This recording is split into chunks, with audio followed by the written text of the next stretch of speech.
प्रभु श्री राम की कहानी। ये संडे स्टोरी दिल को छूने वाली ही नहीं है, बहुत कुछ समझाने वाली है। आखिर तक ज़रूर देखिएगा, क्योंकि ये प्रभु राम की कहानी आपको उस ओर ले जाएगी जिसमें आप सब कुछ पा सकते हैं इस दुनिया की। मैंने कई बार महसूस की एक छोटी बात, जो लोग कहते हैं कि अगर पानी में भक्ति मिला दो तो चरणामृत बन जाता है, और अपने भोजन को भक्ति में मिला दो या भक्ति में भोजन कर लो तो प्रसाद बन जाता है। एक बहुत विद्वान पुरुष, एक मुनि, एक कुटिया में रहा करते थे। श्री राम के भक्त थे, राम धुन गाया करते थे हर समय, और हर समय कहते थे जो करेंगे मेरे लिए प्रभु राम करेंगे। एक बार उनके पास में एक आदमी आता है और वो कहता है, ये आप 24 घंटे क्या करते रहते हो? प्रभु राम कुछ आपके लिए करेंगे? मैं सुबह से शाम तक मेहनत करता हूँ, पैसे कमाता हूँ, भोजन मिलता है, उससे अपने परिवार को पालता हूँ, इसमें राम क्या करते हैं? मैं ही तो मेहनत कर रहा हूँ। वो मुस्कुरा के कहता है ये भी जो करते हैं ना प्रभु राम करते हैं। तो कहता, मैं आपसे एक शर्त लगा लेता हूँ, और शर्त यह है कि मैं भी राम नाम जपता हूँ, मैं भी यही धुन गाता हूँ, राम धुन। देखता हूँ मुझे भोजन कैसे मिलता है, कौन खिला देगा मुझे भोजन? भोजन तो मुझे अपनी मेहनत से लेना पड़ेगा। वो मुनि मुस्कुराते हैं, कुछ भी नहीं कहते। ये अगले दिन उनके पास आके बैठ जाता है। इनफैक्ट उसी दिन ही बैठ जाता है और कहता है, ये लो। सवेरे का समय था, खाना खाने से मना कर देता है और कहता है कि मैं घर भी नहीं जाऊंगा, नहीं तो वाइफ खिला देगी, और वाइफ ना हुई तो माँ खिला देंगी, बिना खाने के कोई छोड़ेगा नहीं, मैं घर ही नहीं जा रहा, मैं यहीं बैठा हूँ।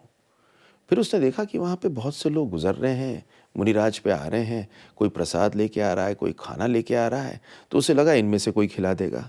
तो बात तो यह है कि रामचंद्र जी नहीं खिलाते मुझे, मैं खाता हूँ अपनी मेहनत से। खैर, वो वहाँ से चला जाता है एक जंगल में। जंगल में किनारे में एक ऊंची सी जगह थी छुपी हुई, उस पे जाके बैठ जाता है। वहाँ बैठा होता है, इतने में देखता है कि एक काफिला आया, और ये काफिला जो आया, ये बहुत सारे व्यापारियों के साथ में आया, मारवाड़ियों के साथ में आया। बहुत सारी चीज़ें वो लेके आए हुए थे सोने चांदी की। कहते हैं पेड़ बड़ा अच्छा है, यहाँ रुक जाते हैं और भोजन यहीं तैयार करते हैं। तो वहीं पे उनका भोजन तैयार होने लगता है, उनका खानसामा बनाना शुरू करता है, बेहतरीन सा भोजन तैयार होता है, बहुत बढ़िया खुशबू चारों ओर आ रही थी। एकदम से वहाँ पे आवाज़ आती है कि शायद कुछ डाकू आने वाले हैं।